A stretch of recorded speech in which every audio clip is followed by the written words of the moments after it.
Welcome back to Mastering Meds. In this video, we'll learn the dosage adjustment in renal and hepatic disease.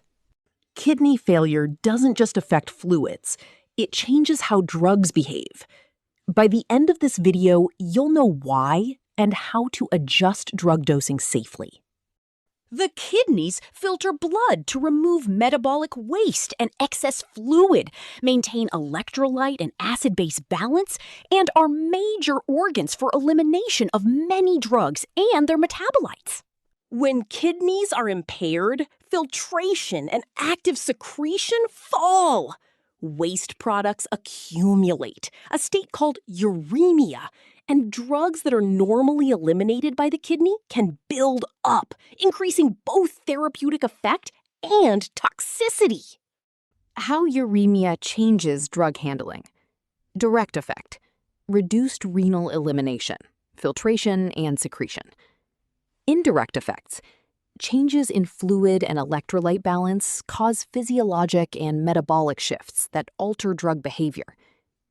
Distribution changes: volume of distribution and protein binding can be altered, affecting how much free drug is active.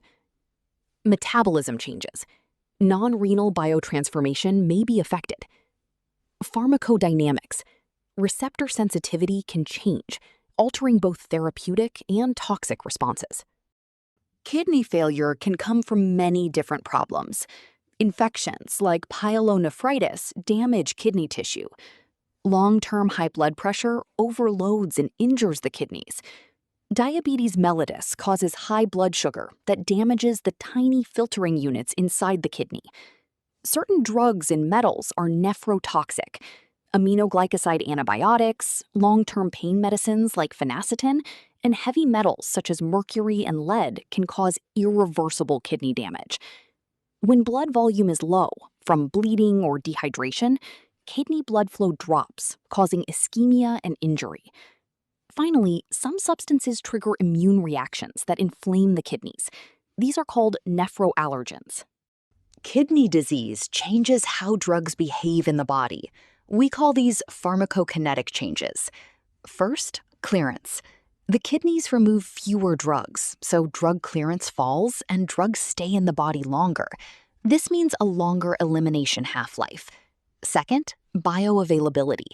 Absorption from the gut may change in some patients, so the amount of drug reaching circulation can be different. Third, volume of distribution. Fluid changes in the body, like edema or dehydration, alter how widely a drug spreads. Fourth, protein binding. Low blood proteins or retained waste products can reduce protein binding, which increases the amount of free active drug. Fifth, metabolism. Some non-renal breakdown of drugs in the body may also be affected by urea or enzyme changes. These pharmacokinetic changes matter for dosing. Decreased clearance and altered drug distribution can increase both the therapeutic effects and the risk of toxicity. That means many drugs need dose reductions or longer dosing intervals when kidney function is impaired. Drug choice, dose, and monitoring should be adjusted based on kidney function. For example, using the estimated glomerular filtration rate, eGFR, or creatinine clearance. Always check the drug's elimination route and adjust accordingly. Here are simple tips for students. First, remember this rule. Lower kidney function means less drug removed, which leads to higher drug levels. Second, always check whether a drug is mainly cleared by the kidneys before giving a dose. Third, learn common renal dose adjustments for high-risk drugs like aminoglycosides, digoxin, many antibiotics, and some anticoagulants. Fourth, use eGFR or creatinine clearance to guide dosing. Thanks for watching.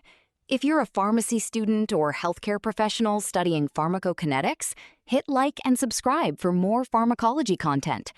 Drop a comment with your toughest dosing question. I'll cover it next. See you in the next video.